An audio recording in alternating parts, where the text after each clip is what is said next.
살고 있는 시대를 21세기라고 하죠. 21세기는 그동안 우리가 살아왔던 1세기부터 20세기까지 생활 패턴과 전혀 다른 형태의 생활 패턴입니다. 21세기를 상대주의 시대라고 합니다. 우리의 행동과 감정을 다스릴 수 있는 절대적인 기준이 무너지고, 그리고 감정이 지배하는 사람들이 옳다고 생각하는 것이 다 옳다고 여겨지는 그러한 인간 우상의 시대, 가장 인간이 흥왕하는 인간 중심의 시대가 바로 21세기라고 할 수 있습니다. 그래서 그런지 이 시대 사람들을 가만히 보면은요, 그 감정 표현이 대단히 거칠고 직선적이라는 것을 알게 됩니다. 남이 받을 상처나 불편은 전혀 고려하지 않아요. 자기의 감정 표현에 솔직합니다. 현대인들이 가장 많이 쓰는 말이 있습니다. 귀찮아. 짜증난다. 돌겠네. 미치겠다 정말. 이런 말들이죠. 정말 지금 이제 여름이 성큼 다가와서 그런지 많이 무덥습니다. 그래서 이런 말들이 많이 나올 것 같아요. 그리고 주일날, 토요일날 밤늦게까지 뭐 하시려고 잠들 안 주무셔서 아침 오전 11시 일어나기도 너무나 버겁고, 그래 11시 이렇게 교회 오면은 너무나 졸리지요. 피곤하죠. 그런 가운데서 또 설교를 들으려니까 정말 미치겠죠. 짜증났죠. 돌겠죠. 그렇습니다. 이 시대 사람들은 자기 감정을 신뢰합니다. 그리고 그 감정 표현에 아주 적극적입니다. 근데 문제는 그 감정 표현이 부정적이라는 거예요. 얼마든지 우리가 긍정적인 감정 표현을 할 수 있습니다. 하지만 우리가 하는 감정 표현의 대부분이 부정적이라는 겁니다. 생각이 부정적이고, 말이 부정적이고, 행동이 부정적이라는 겁니다. 이것은 우리 인간의 본성 자체가 타락했기 때문에 그래요. 타락한 본성에서 나오기 때문에 부정적일 수밖에 없는 겁니다. 그래서 이 부정적인 감정 표현들은 많은 부정적인 삶의 열매들을 맺히게 합니다. 불평이나 근심이나 염려나 슬픔이나 곤고나 흑암 같은 이러한 삶의 열매들을 많이 맺히게 되죠. 그런데 중요한 것은 우리가 아무리 소망적인 미래를 꿈꾼다 할지라도 지금 당장 처한 현실을 부정한다면 소용이 없다는 것입니다.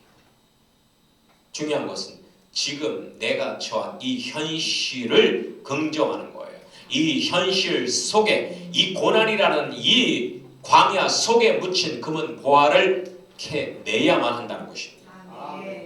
행복전도사라는 별명을 가지고 베스트셀러 작가이자 유명 강사였던 최윤희라는 사람이 있습니다.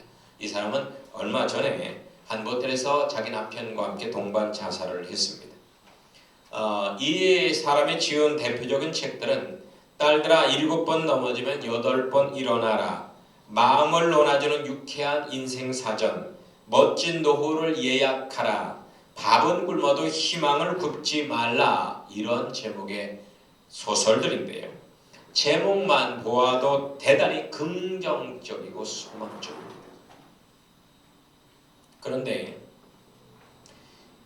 이분의 자살 이유가 뭐냐면 홍반성 루푸스라는 병 때문에 그래요. 홍반성 루푸스. 이건 어떤 계속적인 육체적인 통증이 오는 그런 질병이라고 합니다. 이 사람은 긍정을 외쳤습니다. 그리고 많은 사람들에게 소망을 주었습니다. 그런데 그녀가 당장 현실 속에서 겪는 실존적인 고통을 부정했던 것입니다. 자기가 겪는 실존적인 고통을 부정했어요. 그래서 이 현실적 고난에서 빠져나갈 가망이 없다고 생각을 하자 그녀는 자살을 한 것입니다. 현실을 부정하자 미래의 문이 자동적으로 닫혀버렸습니다. 여러분, 과연 홍반성 루푸스가 뭔지는 잘 모르겠습니다만은 이 고통이 아무리 크다 한들 과연 삶을 포기할 만큼 그렇게 큰 고통이었을까요? 우리가 살고 있는 이 현실의 무료하고도 고통스러운 일상에 과연 의미가 없을까요? 의미가 없을까요? 돈 많은 사람, 건강한 사람은 의미가 있고 병들고 돈이 없는 사람은 의미가 없을까요? 결코 그렇지가 않다는 것입니다. 우리는 성경의 말씀에 귀를 기울여야만 합니다. 성경은 이론의 책이 아닙니다. 성경은 경험적인 구속의 원리를 기록한 진리의 책입니다. 성경에서는 일상의 모든 것에 의미가 있으니까 그것을 긍정하고 찾아서 순종하라고 증거합니다. 우리는 이것을 생활 영성의 삶이라고 표현을 하지요. 현실은 의미가 있습니다. 그리고 그 의미를 찾아서 우리는 나아가야만 합니다. 의미를 찾는 사람에게는 참된 평안과 기쁨이 주어집니다. 여러분, 일상의 행복과 평안은 현실 긍정에서 오는 것이지 물질적 풍요와 명성에서 오는 것은 아닙니다. 하나님께서는 우리가 긍정할 때 행복해지도록 그렇게 창조하셨어요. 여러분이 어떤 상황, 어떤 처지에 있든 간에 여러분이 그것을 긍정할 때 행복해진다는 것입니다. 우리가 현실을 부정할 때 우리 신체에서는 아드레날린이라는 강한 독성을 가진 호르몬이 분비가 돼서 우리를 무기력하게 만들고 여러 가지 질병들을 촉진시킵니다. 그런데 우리가 현실을 긍정할 때 우리 신체에서는 마약의 4000배 이상의 효과가 있다는 다이돌핀이라는 호르몬이 분비가 됩니다. 이것은 우리에게 활력을 주고 여러 가지 많은 정신적이고 육체적인 질병을 치료하는 그런 놀라운, 어떻게 보면은 참 이 하나님이 주신 치료약이 바로 다이돌핀입니다. 여러분, 긍정이라는 것은 감정의 문제가 아닙니다. 긍정이라는 것은 진리에 입각한 의지적인 문제입니다. 진리에 입각한 의지적인 문제. 솔직하게 감정적으로 긍정할 수 있는 것이 과연 세상에 존재할까요? 응? 감정적으로 여러분이 이거 좋다라고 하는 것이 과연 몇 가지가 되냐 그 말입니다. 성경에서 강조하는 긍정이라는 것은 부정적인 현실이 변할 것이라는 확신에서 이루어지는 것이 아닙니다. 있는 현실 자체를 받아들이고 그 자체 속에 숨겨진 의미를 찾는 것입니다. 세상에 의미 없는 것은 없습니다. 단지 의미가 없다고 생각하는 우리 인간들만 있을 뿐이에요. 모든 것의 의미는 창조 때 하나님이 부여해 주신 겁니다. 그래서 우리는 그것을 믿고 찾으면 되는 것입니다. 믿고 찾으면 되는 거예요. 믿고 찾으면 돼요. 할렐루야. 아멘. 보면은 대단히 놀라운 내용이 나옵니다. 하나님께 창조한 아담과 하와를 생명과와 선악과가 있는 에덴 낙원에서 살게 하죠. 그곳에는 하나님이 창조한 수많은 동식물들이 존재합니다. 그런데 그 동식물들은 아직 이름들이 없습니다. 그래서 하나님께서는 아담에게 모든 피조물들을 끌고 갑니다. 그런데 아담은요, 그 어떤 것도 부정하지 않습니다. 하나님께서 아담에게 끌고 간 것이 좋은 것만 끌고 왔겠습니까? 우리가 혐오하는 바퀴벌레라든지 무슨 쐐기라든지 여러 가지 돈벌레라든지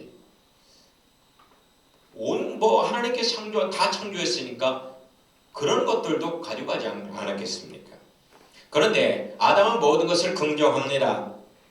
긍정하고 그곳에 의미를 찾습니다. 그러니까 그것이 이름이 되었다. 그렇게 나와요. 내가 너희 이름을 부르기 전에 너는 아무것도 아니었다. 그러나 내가 너의 이름을 부를 때 너는 나에게 꽃이 되었다. 제가 쓴 시는 아닙니다. 누군가 쓴 시인데. 그렇습니다. 의미는 긍정할 때 부여가 되는 거예요.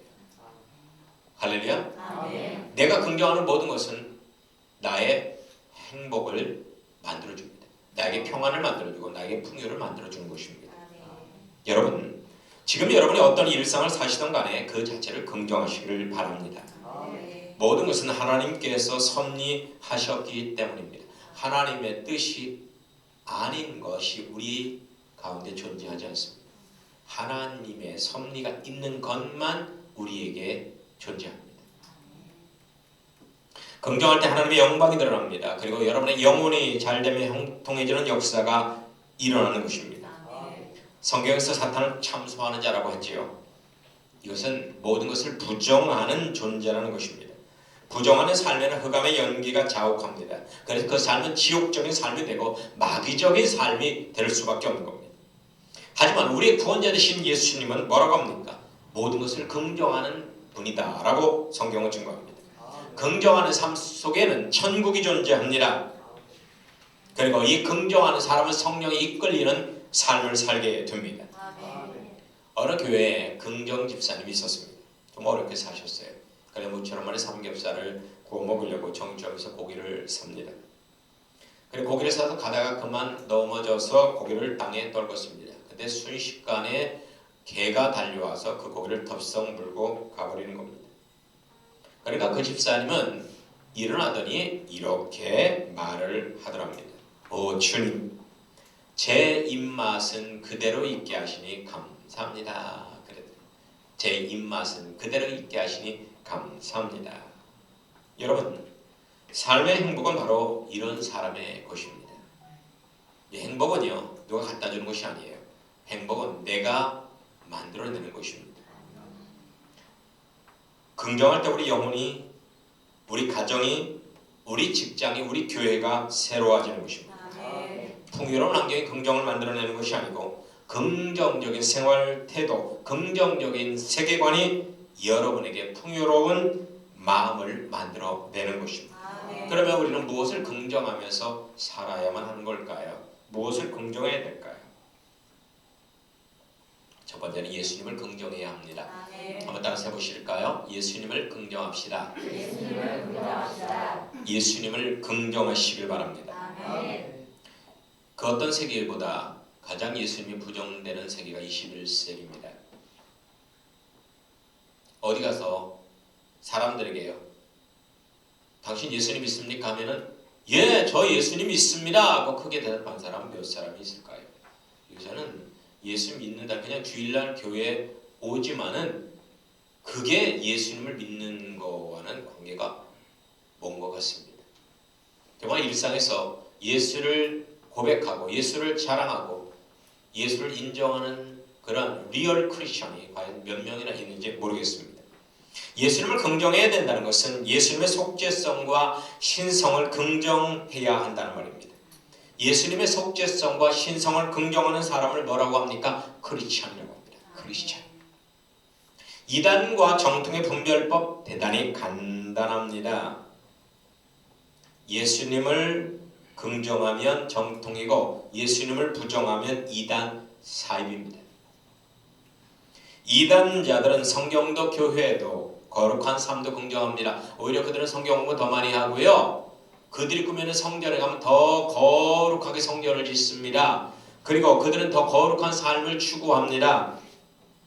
그런데 궁극적으로 그들은 예수님을 부정합니다. 그리고 예수님의 자리에 그들의 교주를 앉히고 그 교주를 따릅니다. 유대인들 역시 아브라함, 이삭, 야곱, 모세, 다윗은 긍정했지만 예수님을 부정했기 때문에 그들은 구원받지 못했습니다. 여러분, 예수님을 긍정한다는 것은 예수님의 성령 잉태, 동정녀 탄생, 십자가의 고난과 죽으심, 부활과 승천, 성령 강림, 그리고 재림, 이 모든 것을 긍정하는 것을 의미하는 것입니다. 아멘. 아멘. 초대교회 기독교인들의 암호가 뭐였어요? 물고기였습니다. 이 물고기를 헬라어로 익투스라고 합니다. 익투스. 왜 물고기가 초대교회 크리스천들의 암호였느냐? 이 익투스는 이것의 첫 자를 땄을 때 익투스가 되는 겁니다. 예수님은 하나님이요 진리시요 구원자시라. 이것의 첫 자를 따서 합쳐보니까 익투스, 물고기라는 말이 나오는 것입니다. 불교는 석가모니가 초점이고 이슬람교는 알라가 초점이죠. 그러나 우리 기독교는 예수님이 초점입니다. 예수님으로 시작해서 예수님으로 끝나는 살아있는 생명체가 기독교입니다. 우리 기독교는 어디를 만져도 예수가 나옵니다. 교회 어느 구석에 봐도 예수님의 보혈이 묻어 있습니다. 예수님을 긍정하던 아타나시우스는 정통으로 인정받았고 예수님을 부정하던 아리우스나 영지주의자들은 이단으로 정죄되었습니다. 여러분, 참된 신앙은 모든 것을 부정할 수 있어도 예수님을 부정할 수 없는 것, 바로 그것이 참된 신앙입니다. 아멘. 할렐루야. 아멘. 그렇다면 예수님을 긍정한다는 것은 다음 두 가지를 긍정한다는 의미를 가지고 있습니다. 첫 번째는 교회를 긍정한다는 거예요. 예수님 믿습니까? 예, 저는 예수님 믿습니다. 그리고 나서 엄청나게 교회를 비판하는 사람도 있습니다. 여러분, 아무리 목회자들이 돈을 간간히 몇몇 목회자들이 돈 때문에 공금 횡령 그런 거 갖고 문제 일으켜도요, 일반 성도보다 나아요. 목회자들이요, 돈을 좋아해도, 목회자들이 여자를 좋아해도, 목회자들이 권력을 좋아해도 일반 성도보다 나아요. 훨씬 나. 제가 만난 목사님들 그 객관적으로 보면요, 존경하지 않을 목사님이 한 명도 없더라고요. 다 존경할 만하더라고요. 그나마 납니다. 하나님은 아무나 주님의 종을 삼지 않습니다. 여러분, 어느 과목에서 어느 과목은 좀 떨어질지 모르지만 전체 평균 점수에서 목회자들은 일반 성도보다 낫습니다. 그러니까 여러분들 존경해도 괜찮습니다. 그들의 신앙이나 그들의 인격이나 그들의 삶은요, 충분히 존경할 만합니다. 제가 지금까지 봤던 목사님들은 그래요. 여러분, 요새는 교회를 떠나서 나홀로 신앙생활을 하는 가난한 성도들이 많이 생기고 있습니다. 그러면 안 됩니다. 교회를 떠나서 신앙생활을 한다는 거는요, 마치 아이가 엄마의 모태를 떠나서 자란다는 것과 똑같습니다. 교회를 떠나서는 정상적인 영성생활 불가능합니다. 아니, 무슨 말씀이세요? 그러다 나 집에서 예배 드려요. 나 기독교 방송 보면서 설교 들어요. 설교 듣는 게 예배인 줄 아십니까? 설교 듣는 게 무슨 예배입니까? 여러분, 예배에서 설교는 그리 중요하지 않습니다. 설교는 안 들어도 됩니다. 예배는 하나님께 드리는 거예요. 설교는 그거에 대한 어떤 하나님의 은혜로 하나님께서 주시는 겁니다. 예배는 드리는 거예요. 그런데 교회당 걸어서 가는 거 싫다고, 가서 교회에서 여러 가지 맡아서 하는 거 싫다고, 나홀로 예배드리는 사람들이 과연 하나님께서 기뻐하실까요? 교회는 예수님의 몸입니다. 에베소에 보면 교회는 예수님의 몸이니 만물 안에서 만물을 충만케 하시는 자의 충만이니라, 이렇게 증거합니다. 주님께서는 오직 몸된 교회를 통해서 구속적 사역을 행하십니다. 교회 없이 나홀로 천국 간다는 것은 마치 이스라엘 민족들이 광야 없이 가나안 땅에 점프해서 들어가는 것과 똑같습니다. 이것은 있을 수가 없는 것이죠. 교회는 반석 같고 옥토와도 같습니다. 교회라는 토양에 뿌리를 깊이 내린 사람이 신령한 열매를 주렁주렁 맺게 되는 것입니다. 할렐루야. 우리는 교회를 소중히 여겨야 됩니다. 미국이라는 나라가 복받는 이유는요, 그들의 조상인 청교도들이 미국에 도착하자마자 제일 먼저 지었던 것이 교회당입니다. 그리고 나서 공관을 지었고, 그리고 마지막 자기들이 살 집을 지었습니다. 그들은 교회 중심으로 마을을 이루어서 살았습니다. 그렇기 때문에 미국이라는 나라가 이렇게 번성하는 나라가 된 것입니다. 어떤 신학자는 이렇게 말을 합니다. 미국 선조들은 하나님을 찾아서 미국에 왔기 때문에 잘 살고, 중남미의 선조들은 황금을 찾아서 중남미에 왔기 때문에 못 삽니다 라고 말을 합니다. 일리가 있는 말 같습니다. 여러분, 하나님을 경외하는 자는, 예수님을 긍정하는 자는 반드시 교회를 긍정하고 소중히 여가야만 합니다. 두 번째는 목회자를 긍정하는 사람이 예수님을 긍정하는 사람입니다. 모든 목회자들은 하나님이 직접 택하여 부르는 하나님의 일꾼이요 대리자입니다. 목회자는 하나님의 말씀의 성경을 가르치고, 그리고 여러분들 영적으로 훈련시키고, 여러분들 올바른 길로 갈 수 있도록 코치해주는 그러한 영적 스승입니다. 모든 목회자들은 구속의 말씀을 맡은 자이기 때문에 우리는 마땅히 존중하고 긍정해야만 하는 겁니다. 세상에는 목회자로 부름받아 교회를 섬기며 말씀을 증거하는 소수의 사명자들이 있죠. 외모도 성격도 학벌도 다 틀립니다. 하지만 하나님의 특사라는 한 가지 이유만으로도 충분히 그들은 존경받고 섬김받을 수 있는 자격이 있습니다. 여러분, 목회자가 긍정되어질 때 강단의 권위가 세워지는 겁니다. 강단에서 선포되는 말씀이 사람의 소리가 아닌 하나님의 말씀으로 들려지는 것입니다. 할렐루야. 아무리 충성스러운 교인들이 모여있다 할지라도 목회자를 무시하는 교회는 결단코 부흥할 수 없습니다. 하지만 아무리 성도님들이 경제적으로 어렵고 배운 것이 없는 그런 분들이 모여있어도 목회자를 한결같이 존중하고 사랑한다면 그 교회는 반드시 부흥합니다. 오래전에 제천에 내려갈 일이 있어 내려갔다가 우연히 어떤 조그만 시골 성당에 들어가게 됐습니다. 그런데 거기에 조그만 소책자가 하나 있어서 한번 읽어봤습니다. 그러니까 거기에 보니까 목사와 신부에 대한 이야기가 적혀 있더군요. 한 목사님이 속성인 몇몇 교인 때문에 너무나 괴로워서 술을 좀 마셨습니다. 그리고 밤에 비틀거리며 사택하다가 가로등 밑에 푹 쓰러져 잠을 잡니다. 그런데 새벽 예배를 가던 몇몇 교인들이 그것을 보았습니다. 얼마나 충격을 받았겠어요. 그래서 거기 쓰러지지 않은 목사님을 내팽개도 치고 거기다가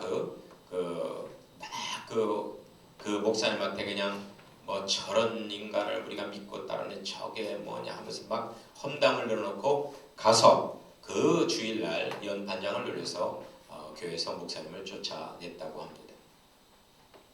그런데 마찬가지로 한 신부님도 여러 가지 사역 때문에 스트레스를 받아서 술을 잔뜩 먹고 숙소를 가다가 전봇대 밑에서 쓰러져 잠을 잡니다. 새벽 미사를 가던 교우들이 이것을 보았습니다. 측은히 여겨서 그 신부님을 잘 업어서 숙소까지 모셔다 드렸습니다. 그리고 이른 아침에 정성스럽게 북엇국을 끓여서 머리맡에 쪽지와 함께 남겨두었습니다. 그 쪽지는 이렇게 써 있었습니다. 신부님, 우리의 신부님 힘내세요. 우리가 있잖아요. 하트 뽕뽕. 예, 이렇게. 자, 여러분 이래야 되지 않겠습니까? 이래야 되지 않겠습니까? 아멘. 저는 술 안 먹습니다만 혹시 제가 술 마시는 모습을 보더라도 충격받지 말고 얼마나 목사님 힘드시면 저렇게 마실까? 목사님 술만 마시면 속상해요. 해서 여러분들이 안주라도 김치게라도 끓여다 주시면 제가 감사해 먹겠습니다. 여러분 예수님을 믿는다면서 주님의 종을 부정하는 만큼 황당한 것은 없지요. 하나님을 신뢰하는데 목회자를 불신하는 이원론자들이 많습니다. 그것은 옳지 않습니다. 하나님께서 반드시 사람인 목회자를 통해서 역사하신다는 것을 아셔야 합니다. 우리가 주님의 종을 긍정하는 이유는 그 종이 인품이 좋고 능력이 많아서가 아니에요. 하나님이 택하시고 하나님이 보내시고 하나님이 함께하는 사람이기 때문에 그렇습니다. 세 번째로 성령님을 긍정해야만 합니다. 따라서 한번 해볼까요? 성령님을 긍정합시다. 여러분 기독교는 단순한 종교가 아닙니다. 기독교는 살아있는 생명체입니다. 생명체. 왜냐하면 하나님이신 성령님께서 모든 그리스도인들 가운데 내주에 살아 역사하시기 때문입니다. 성령님이야말로 임마누엘 하신 하나님이요 우리 안에 인격적으로 찾아오신 예수님이요 살았고 운동력 있는 말씀 그 자체가 되십니다. 우리 믿음이 종교적 이데올로기가 아닌 살아있는 신앙이 되려면 언제나 함께 하시는 누구를요? 성령님을 긍정해야만 하는 겁니다. 성령님은 인격적으로 여러분과 함께 하십니다.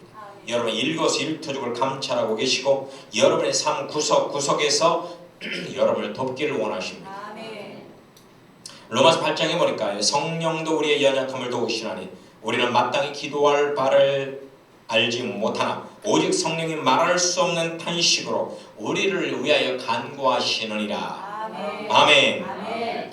성령을 긍정한다는 것은 또한 두 가지를 꼭 긍정한다는 의미를 가지고 있습니다. 성령을 긍정하면 따라서 해보십시다. 나 자신을 긍정해야 된다. 나 자신을 긍정해야 한다. 여러분, 성령님은 여러분 아움 가운데 내주에 계세요. 여러분 심령 가운데 내주에 계신데 여러분을 부정하면 성령님이 부정되는 겁니다. 아멘? 아멘. 그렇잖아요. 여러분이 긍정될 때 성령님이 긍정되는 것입니다. 이런 광고 문구가 있습니다. 나는 나다. 그래서 이런 나를 사랑한다. 옆에 있는 분에게 말씀해 보세요. 나는 나다. 나는 나다. 그래서 나는 이런 나를 사랑한다. 그래서 나는 이런 나를 사랑한다. 요새 TV 보면은요, 정말 그 사람이 그 사람인 것 같아요. 모든 여성들이 무슨 다란성 쌍둥이 같아요. 다 똑같아요. 눈, 코, 턱, 피부, 톤 다 똑같아요.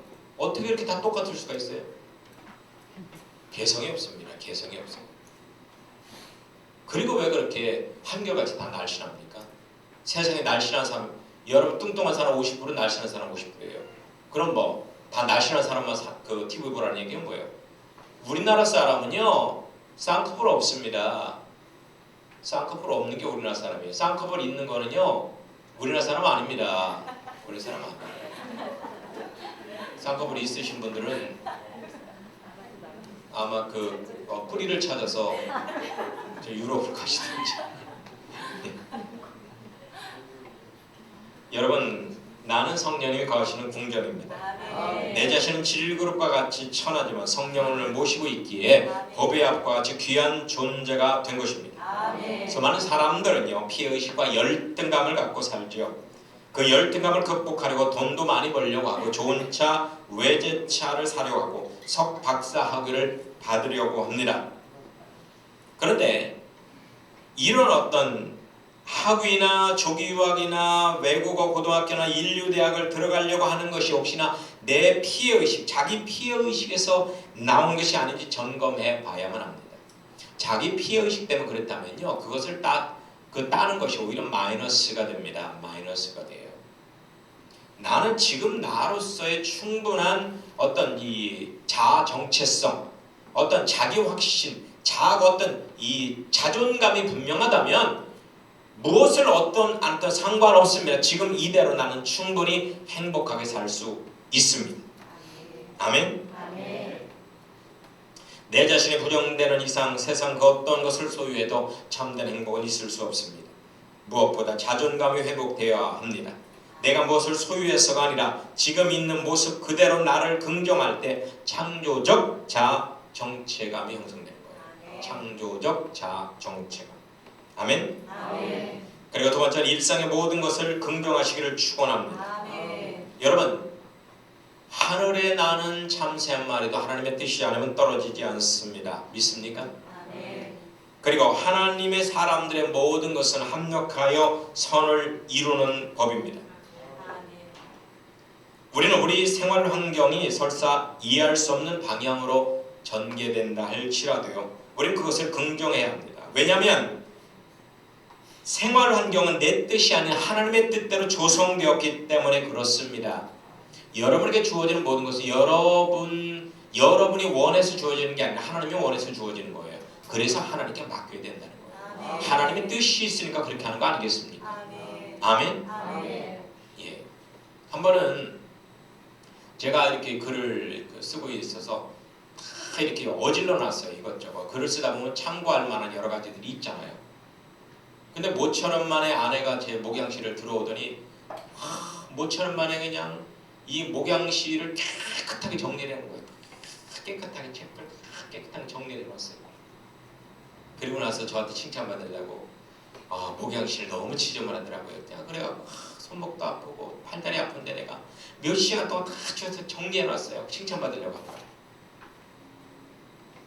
제가 칭찬을 해줬겠습니까?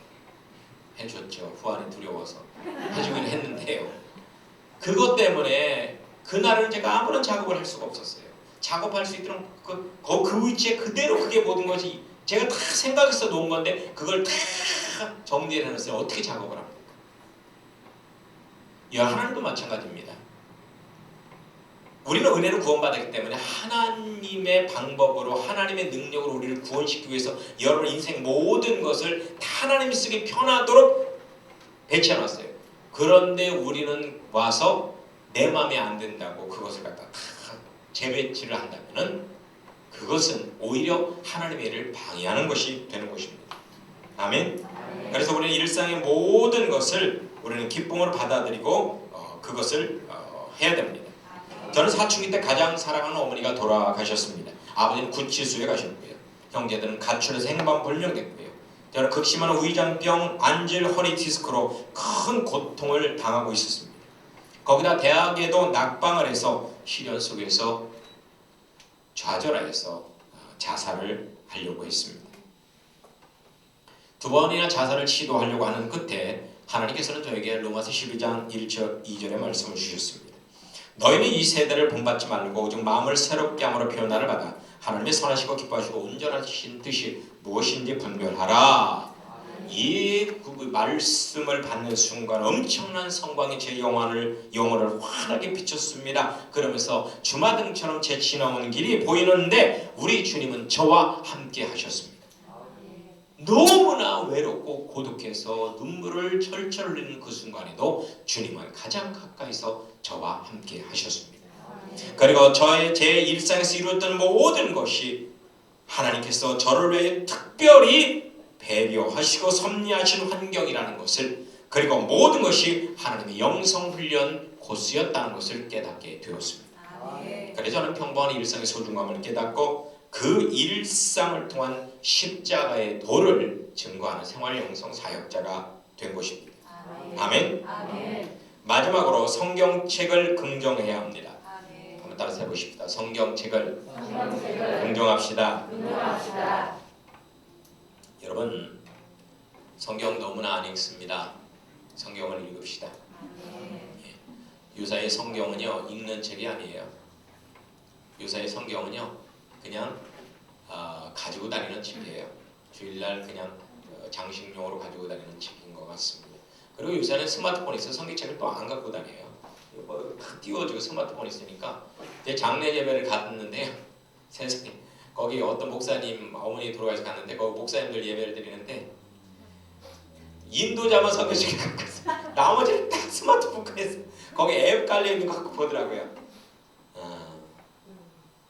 저도 그랬거든요.